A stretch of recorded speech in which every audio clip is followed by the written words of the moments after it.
kabusing, papunta na tayo ngayon ng Balay Mario. Yan.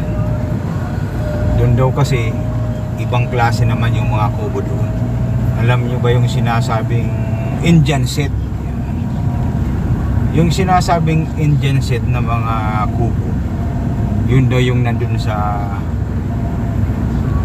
bahay ni Mario. Kaya Balay Mario ngayon. So malapit na yung kasing kalsada ng Balay Mario, doon mismo sa Santa Rosa, Tagaytay Road. Kaya yun yung pupuntahan natin ngayon. Malapit na tayo mga kabusing.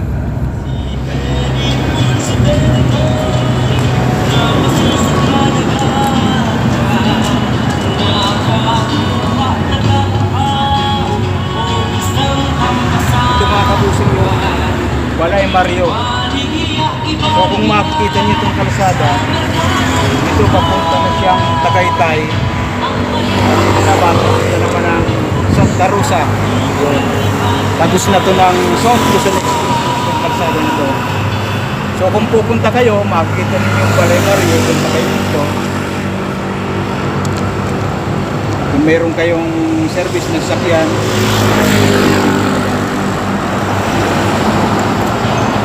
halika, puntahan natin sa loob.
Hindi na lang po nila ng table nila. Pagtingin ng suot niya.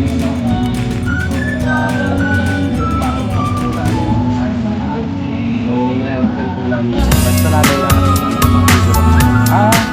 yes. Hindi namin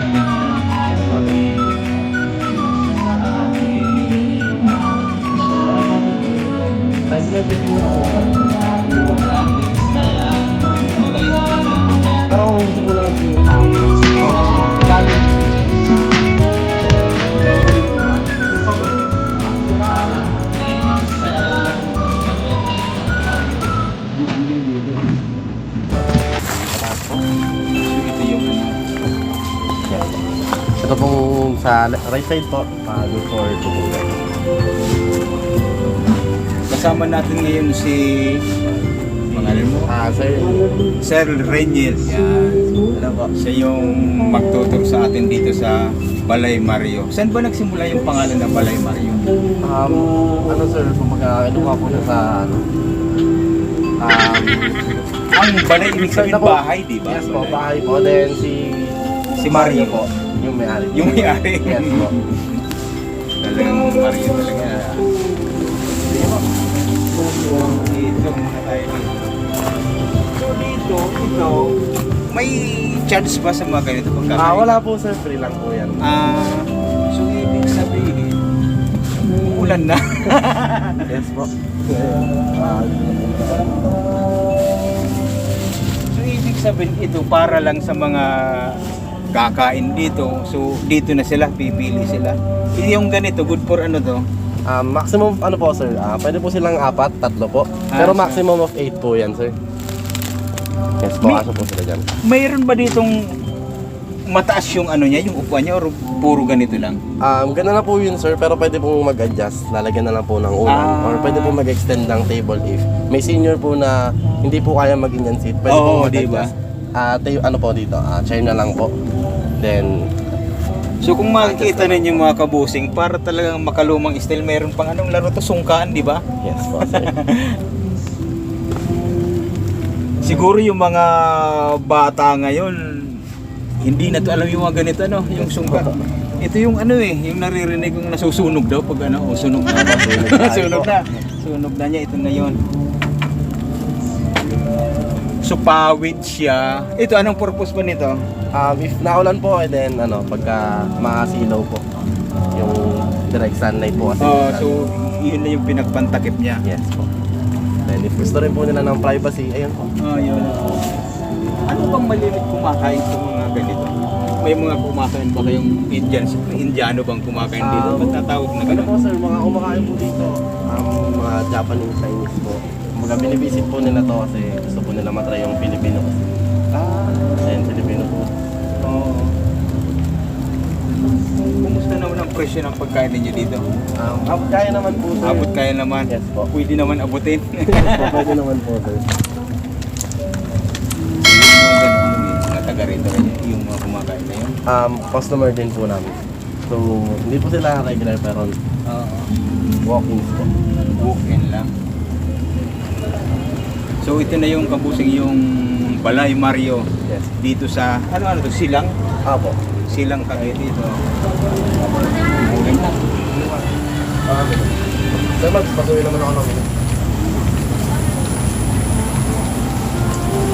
Tayo? Ang popogi nyo dito Ang popogi nyo dito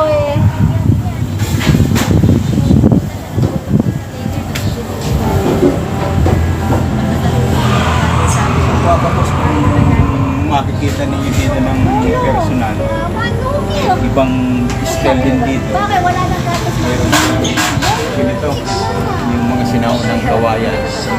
Meron silang sa taas. Yung anak mo nagre-reklamo. Wala ka na bang gatas? Upay gatas. Pwede ba kami umakyat sa taas? Pwede naman po sir. So, bisitahin natin itong taas.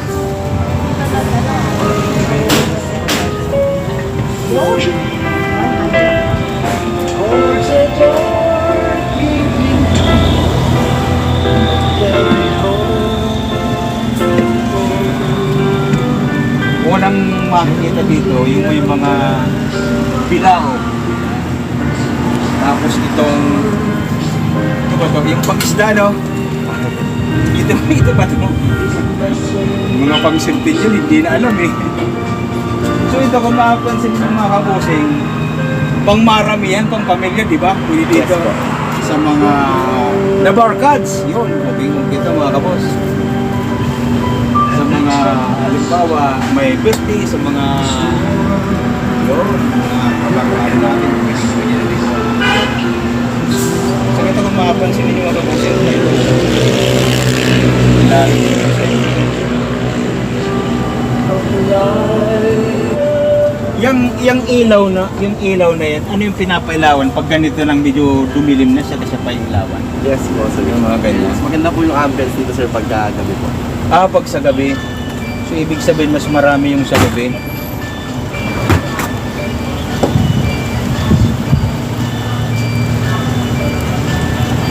Ano naman yung pagkain na ipinupunta ng tao dito?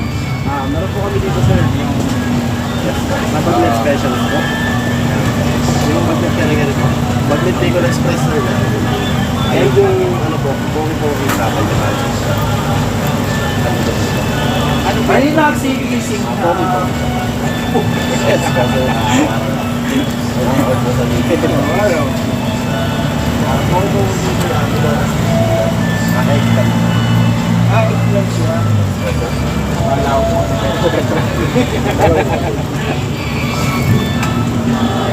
So ano yung pinakasikat mo dito? Binara yung malimit na hinahanap. Ano sir? Sa Pasay Special. Ay, itong bagnet special. Alin ba itong bagnet special? Yan po, mga bagnet po. So, ibig sabihin, good for 3 to 4 person na to. Yes po sir. And pagka marami po silang ulamin, hindi lang po sa pang po. Kaya po ng lima. May pupunta na ba dito sa inyong mga celebrities? Meron na po sir, actually yesterday po, si Daniel Matsanaga. Gano'n. Pumunta siya Yes dito. po. Dito po sila nag-dinner. Saan sila po dyan? Saan sila dyan? Doon po sir, sa baba po sa dulo. Sa Ah, function hall po namin. Doon sa function hall na Yes yun. po, yun po yung function hall namin. Anong malimit maraming tao dito? Weekends po sir, and holidays. Sinalinis kalimitan sa mga pinupuntahan namin ganun. Sa bagay, yun kasi yung freak ng mga tao.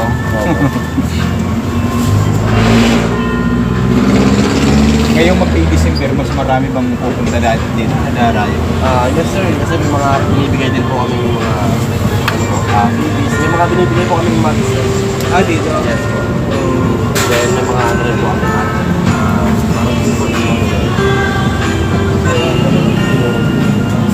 Yung ano dito, halimbawa, kakain dito may dalang pet, yung aso. yes po sir, allowed po dito. Allowed dito? Yes po. Mga kabusing dito pala, allowed din ang pet dito. Kaya kung meron kayong mga alaga dyan ng mga aso, mga cute, pwede dito sa Balay Mari, hindi katulad sa ibang napuntan natin. Napakasisilan. Siguro naman, pag open air, di ba? Okay lang naman na meron dito. Apuweran na lang siguro kung aircon, di ba? Sama-sama yung ibang tao. Kapag bawal yung pag ganito naman na nasa isa kayong ano bang tawag Indian set, walang problema kasama ninyo, no?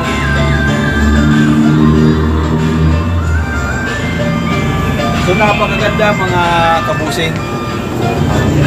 Kung makakita ninyo mga kabus itong kasuotan ng ating kaibigan, parang anong style to?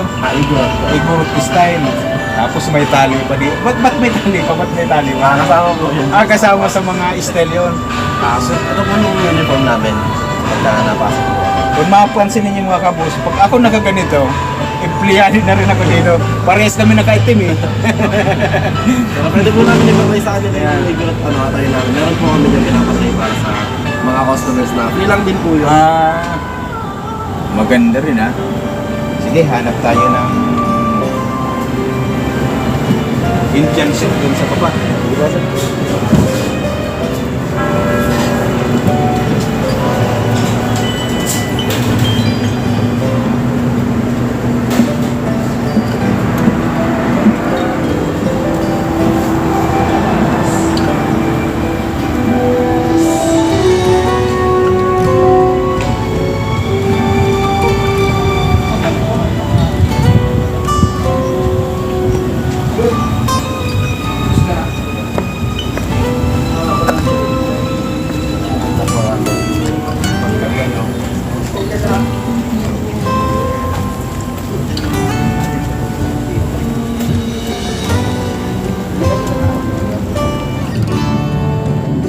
Alam ninyo mga kabusing, ngayon lang ako makakaupo sa ganito.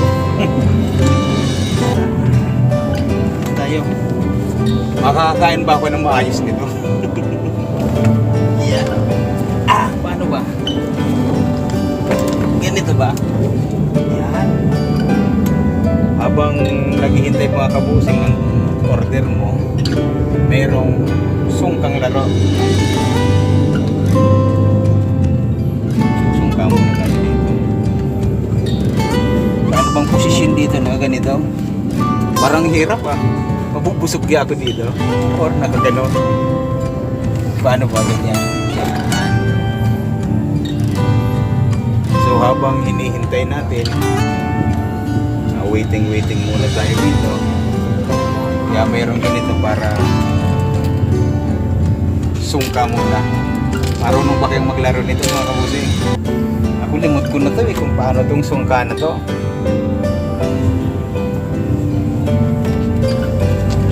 Pero promise na pagdating dito mga kabusing, napaka simpleng lugar, napaka tahimik na lugar. Kung magpipintuhan kayo, ito ang para sa inyong lugar na to.